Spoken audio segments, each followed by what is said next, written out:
lang nauutusan sa DepEd. Gawin mo 'to, gawin mo diyan. Kaya ako nahasa sa Canva and yung mga ibang stuff na natututunan ko. So, ang ano ko lang doon, kasi sabi niyo, coach, tawag dito, parang hindi ka nag-resign bago ka, hindi ka nag-resign bago mo kumbaga parang meron ka munang fallback. Alam mo na meron ka Yes. na na na Gaya. hindingan bago ka Mm. nag-resign. Ako naman, it was all in my mind. Kumbaga, meron ako talagang, kaya malakas ang loob ko nung nag-resign ako sa DepEd. It was Mm. because kahit wala pa akong portfolio, naka-note sa akin, meron akong inventaryo ng skills ko. So yung Mm. inventaryo ko ng skills ko, marunong ako ng Canva, marunong ko ng ganito, marunong ako ng ganito, marunong ko ng ganito. Lumakas yung loob ko kasi sabi ko, kung Mm. forever ako sa DepEd, sabi ko, mababurnout ako, tapos hindi naman nababayaran yung mga yung Oo. trabaho ko. Sabi ko, oh my God, parang nanghihinayang ako doon sa skills Mm. ko, sa talents ko na dapat pinagkakakitaan ko. So sabi Tama. ko, oh, it's time to go, sabi ko. Kasi hindi naman po pwedeng laging para sa bata, para sa bayan. Paano yung Mm. para sa sarili ko, para sa family ko? So doon ako nag-decide. Ang lakas ng loob ko, sabi nung iba, parang, yun nga, yung iba siguro, parang pinigilan din ako actually.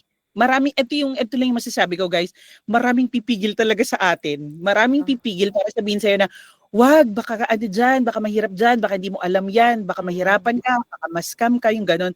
Pero hangga't hindi ka nagde-decide to do it talaga, kaya pag VVA yan, SMM yan, or kahit ano pa dito sa freelancing, pagka hindi mo talaga dinecidean na it's time to go, it's time to jump, ganon.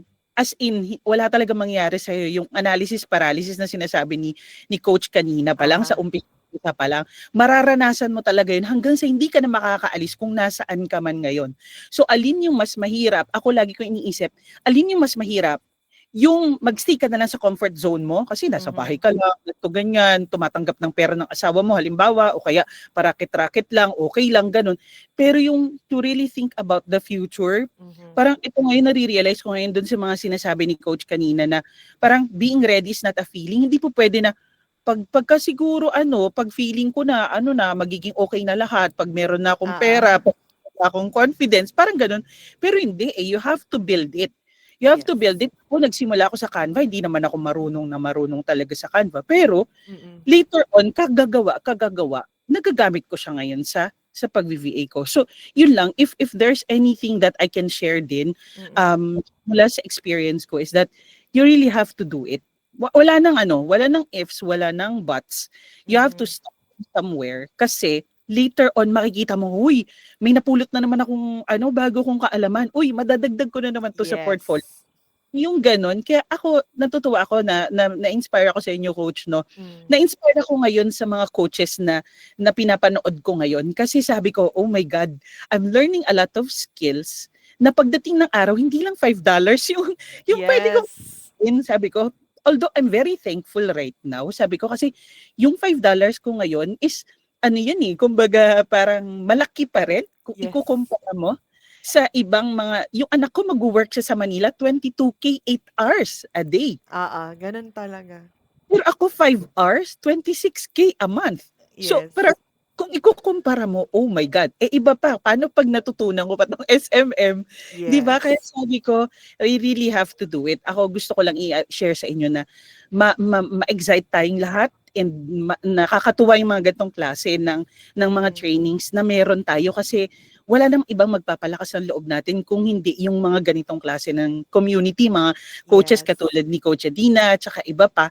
So kahit sino pa yung mga yan, basta paghugutan natin sila ng lakas. Tapos ma-inspire tayo sa bawat isa. Tapos simulan talaga natin kung ano yung gusto nating gawin talaga. Yon, thank you so much for the Thank you, opportunity thank to share. you. Yes, of course, Michelle. I appreciate it. Thank you. Actually, I love having this kind of discussion sa training ko. That's why mapapansin niyo ng mga admins and ng mga iba kong mga mentees. Kaya sila bumabalik at bumabalik sa mga trainings ko. Kasi every training is different. Kasi I also learn from you guys. I also learn from each and every one of you. Kaya 'di ba I encourage guys na magtanong kayo, you be active, you share kasi we get to learn from each other. So thank you Michelle for sharing your journey and I'm sure na marami sa atin dito ang nakarelate, especially sa lahat ng mga nagwo-wonder paano yung experience ko na kunyari you spent so many years doing this tapos ngayon sasabihin mo coach kailangan digital skills, paano? I wanted to share with you something na nagtanong nung mga previous batches. Sabi nila, Coach, I was a chef for 8 years.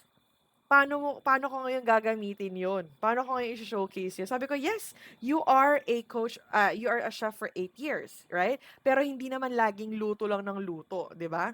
So, hindi mo naman pwedeng ilagay lang sa portfolio mo na for the cook ka lang. But, before you cook, di ba, you will do inventory, magche-check ka ng ingredients, magche-check ka, maggagawa ka ng costing. Those are transferable skills. Na if previously, sinusulat nyo lang yun sa notebook, ngayon, you need to think of ways na you can translate that digitally. So if before you're doing it manually sa notebook, ngayon, aralin mo kung paano yun gawin sa spreadsheet. And that is already an experience. That is already something that you can add to your portfolio. So you just need to be able to think that way.